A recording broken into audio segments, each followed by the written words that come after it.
एक छोटे से गांव में सुनील और उसकी बहन राधा अपने मंगल चाचा के घर गर्मियों की छुट्टियां बिताने आए थे। शहर की भागदौड़ से दूर गांव की हरी भरी शांति उन्हें अपनी ओर खींच रही थी। मंगल चाचा का घर गांव के बीचों बीच था। मिट्टी की दीवारों वाला, ऊपर से छत पर डाला हुआ, और सामने एक छोटा सा बरामदा जहां शाम को ठंडी हवा के झोंके आते थे। लेकिन पहले ही दिन सुनील और राधा को लगा कि गांव का माहौल कुछ अजीब सा है। लोगों की चुप्पी और उनके चेहरों पर छाई उदासी कुछ कह रही थी।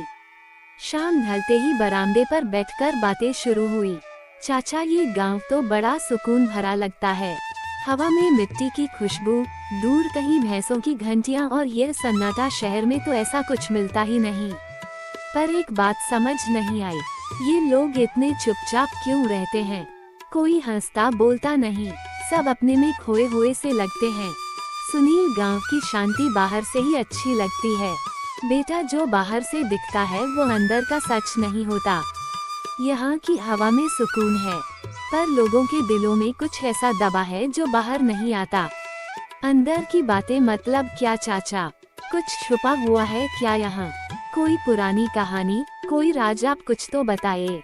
हम तो यहाँ नए हैं, हमें क्या पता। कुछ तो है बेटी जो सालों से दबा हुआ है। यहाँ के लोग इसे जानते हैं पर कोई बोलता नहीं, जैसे कोई अनहार डर हो जो सबके मुंह पर ताला लगा देता है। गांव के पुराने तालाब की बात है सुनील। वो तालाब अब सूख चुका है, पर कहते हैं वहाँ कुछ ऐसा हुआ था जिसके बाद से लोग उस तरफ जाते ही नहीं। उसकी चर्चा तक करने से कतराते हैं। तालाब वो कहाँ है चाचा? हमें दिखाओ ना। सूखा तालाब तो और भी मजेदार लगता है। क्या पता वहाँ कुछ देखने लायक हो। नहीं बेटी, वहाँ जाना ठीक नहीं। लोग कहते हैं वहाँ अजीब अजीब सी आवाजें आती हैं।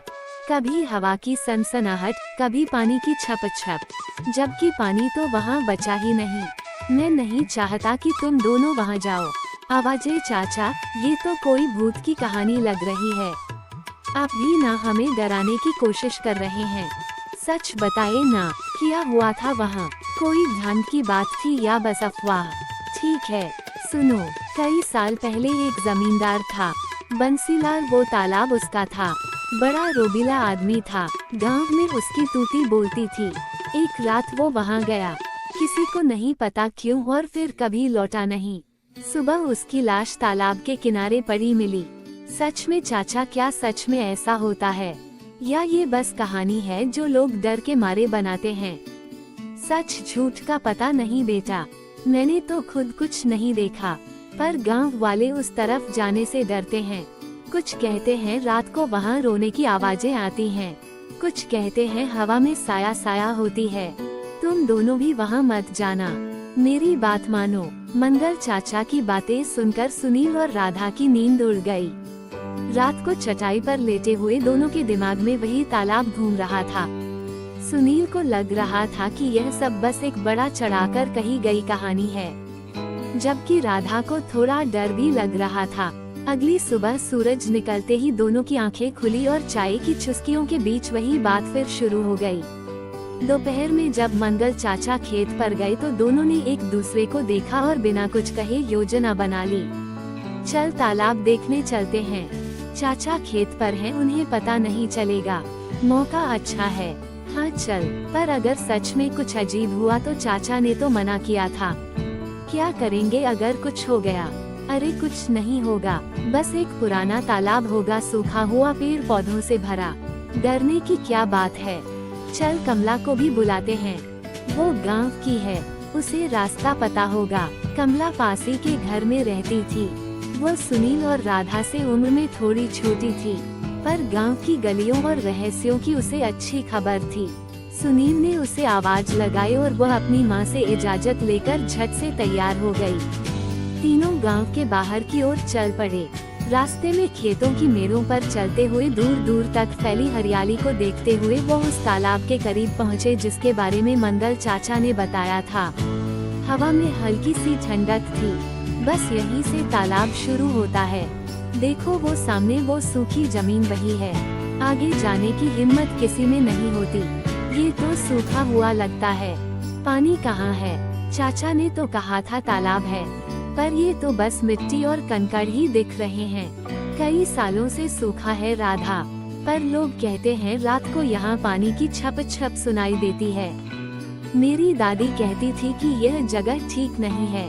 छप छप शायद कोई मछली कूद रही होगी या फिर कोई मेढक सूखे तालाब में मछली। हाँ, मजेदार बात है, मजाक मत करो सुनील। मेरे दादाजी ने बताया था कि बंसीलाल की मौत के बाद से ये तालाब ऐसा हो गया। पहले यहाँ पानी भरा रहता था, मछलियाँ तैरती थी, पर अब सब खत्म हो गया। बंसीलाल की मौत कैसे हुई थी? कमला चाचा ने तो बस इतना कहा कि वो लौटा नहीं। कुछ और पता है तुम्हें? किसी को ठीक से पता नहीं, बस इतना पता है कि वो रात को यहाँ आए थे अकेले। सुबह उनकी लाश तालाब के किनारे मिली थी। कुछ कहते हैं वो डूब गए, कुछ कहते हैं किसी ने उन्हें मार दिया, पर सच कोई नहीं जानता। लाश फिर तो कोई हादसा हुआ होगा, शायद गिर गए हो या नशे में कुछ हो गया हो। आत्मा वात्मा की बातें तो लोग डराने के लिए बनाते हैं, मुझे तो ये सब बकवास लगता है। पर अगर सच में कुछ हुआ तो सुनील देखो ये जगह कितनी सन्नाटे वाली है। हवा भी अजीब सी चल रही है, कुछ ठीक नहीं लग रहा। हाँ, और यहाँ पेड़ों की छाया भी अजीब सी लगती है, जैसे कोई हमें देख रहा हो। चलो वापस चलें, मुझे डर लग रहा है। अरे अभी तो आए हैं, थोड़ा और देखते हैं। डरने की क्या बात है, दिन का उजाला है, कुछ नहीं होगा। तीनों तालाब के किनारे तक गए। वहाँ पुराने सूखे पेड़ों की जड़ें जमीन से बाहर निकली हुई थी, जैसे किसी ने उन्हें जबरन उखाड़ दिया हो। एक टूटी हुई नाव का ढांचा भी पड़ा था, जिसके लकड़ियां सड़ चुकी थी और उस पर मकड़ियों के जाले लटक रहे थे। हवा में हल्की सी सनसनाहट हुई, जैसे कोई फुसफुसा रहा हो। राधा और कमला थोड़ा पीछे हट गए, पर सुनील आगे बढ़ता रहा। सुनील, यह आवाज क्या थी? मुझे सच में डर लग रहा है। हवा होगी राधा, डर मत। देख यहाँ कुछ भी तो नहीं है, बस पेड़, मिट्टी और वो टूटी नाव। तुम दोनों इतना क्यों घबरा रही हो? नहीं सुनील, ये हवा की आवाज नहीं थी। मुझे कुछ ठीक नहीं लग रहा, जैसे कोई यहाँ है जो हमें देख रहा है। ठीक है, चलो थोड़ा और आगे चलकर देखते हैं। वो देखो, वहाँ कुछ पत्थर पड़े हैं, शायद कुछ पुराना सामान हो। सुनील, सच में वापस चले, मुझे डर लग रहा है। ये जगह अच्छी नहीं है। हाँ, यहाँ कुछ गलत सा है। चलो ना सुनील। तभी अचानक एक जोरदार आवाज आई, जैसे कोई भारी चीज जमीन पर गिरी हो। धम्मा की आवाज से तीनों चौंक गए और पीछे मुड़े। वहाँ कुछ नहीं था, ना कोई पत्थर, ना कोई जानवर, बस खाली सूखी जमीन। हवा अब तेज हो गई थी और पेड़ों की टहनियां जोर जोर से हिलने लगी। राधा की सांसें तेज हो गई। कमला ने अपनी आंखें बंद कर ली और सुनील भी थोड़ा घबरा गया। यह क्या था? कोई पत्थर गिरा क्या, या कोई जानवर था? मैंने कहा था ना, यहाँ कुछ ठीक नहीं है। चलो भागते हैं, ये जगह शापित है। हाँ सुनील, अब मजाक नहीं, चल यहाँ से निकलते हैं। तीनों तेजी से भागे। उनके कदमों की धूल उड़ती हुई हवा में मिल रही थी। गांव की सीमा तक पहुँचते पहुँचते उनकी सांसें फूल गई। मंगल चाचा के घर पहुंचकर वो बरामदे पर बैठ गए। वहां मंगल चाचा और हरिया, जो गांव का एक बुजुर्ग था, हुक्का पीते हुए बातें कर रहे थे। बच्चों के पीले चेहरों को देखकर दोनों चौंक गए। कहाँ गए थे तुम तीनों? चेहरा पीला क्यों पड़ा है? क्या हुआ है? चाचा, हम तालाब देखने गए थे, आपकी बात नहीं मानी, माफ कर दीजिए। तालाब मैंने मना किया था ना, तुम्हें अक्ल नहीं है क्या? चाचा, वहाँ सच में कुछ अजीब सा था। एक जोर की आवाज आई, जैसे कुछ गिरा हो, और हवा बहुत तेज हो गई। डर गए ना? मैंने कहा था मंगल, ये बच्चे मानेंगे नहीं, जवान खून है। रहस्य देखने की चाहत जो ठहरी। हरिया चाचा, आप तो जानते हैं वहाँ क्या है, हमें सच बताए ना, हम सच में डर गए हैं। ठीक है, सुनो, बंसीलाल की मौत कोई रहस्य नहीं थी, वो शराब का आदी था। एक रात नशे में तालाब में गिर गया और डूब गया, पर गांव वालों ने इसे भूत की कहानी बना दिया ताकि कोई वहां ना जाए। डर का फायदा उठाया, बस मतलब सब झूठ था। कोई आत्मा नहीं, कोई भूत नहीं। हाँ, पर उस तालाब में एक सच छुपा है। वहाँ पुराने जमाने का एक खजाना दबा हुआ है। बंसीलाल उसे ढूंढने गया था, पर नशे में अपनी जान गंवा बैठा। खजाना सच में सोने चांदी का खजाना, हाँ, पर वो खजाना कोई नहीं निकाल सका। लोग कहते हैं जो उसे छूने की कोशिश करता है वो वापस नहीं आता। हरिया तुम बच्चों को उकसाओ मत। तो वो आवाजें जो हमने सुनी वो क्या थी? शायद हवा थी या शायद कुछ और, पर डरने की जरूरत नहीं। तुम लोग जवान हो, हिम्मत रखो। अगली सुबह तीनों की नींद देर से खुली। रात की घटना अभी भी उनके दिमाग में घूम रही थी। चाय पीते हुए सुनील ने कहा, अब डर का कोई मतलब नहीं और खजाने की बात सच है तो उसे ढूंढना चाहिए। राधा और कमला भी तैयार हो गए। उन्होंने सोचा कि सरपंच जी से बात करनी चाहिए, शायद उन्हें कुछ और पता हो। दोपहर में वो सरपंच जी के घर पहुँचे। सरपंच जी, क्या सच में तालाब में खजाना है? हरिया चाचा ने बताया कि वहाँ कुछ दबा हुआ है। बेटा, ये बात पुरानी है। मेरे दादाजी कहते थे कि वहाँ कुछ दबा हुआ है, शायद सोने के सिक्के, शायद गहने, पर कोई उसे ढूंढने की हिम्मत नहीं करता। तो हम ढूंढ सकते हैं ना? अगर भूत प्रेत की बात झूठी है तो डरने की क्या बात? हिम्मत है तो कोशिश करो। पर गांव वालों को डर लगता है। वो कहते हैं कि खजाना शापित है। पर अगर सच में कुछ हुआ तो सुनील, हम कल ही तो वहां गए थे और वो जो कुछ हुआ, वो सनसनाहट, वो जोर की आवाज मेरे मन से अभी तक नहीं गया। मेरी नींद में भी वह तालाब घूम रहा था। क्या पता वहां सच में कुछ अजीब हो। मैं तो कहती हूँ सोच लो एक बार। अरे कमला, अब तो पता चल गया कि भूत वूत कुछ नहीं है। वो सब बस हवा का खेल था, या शायद हमारा डर हमें कुछ ज्यादा ही सुनाई दे गया। तू इतना क्यों डर रही है? कल तो हम भागे थे, पर आज मैं कहता हूँ चलो एक बार फिर चलते हैं।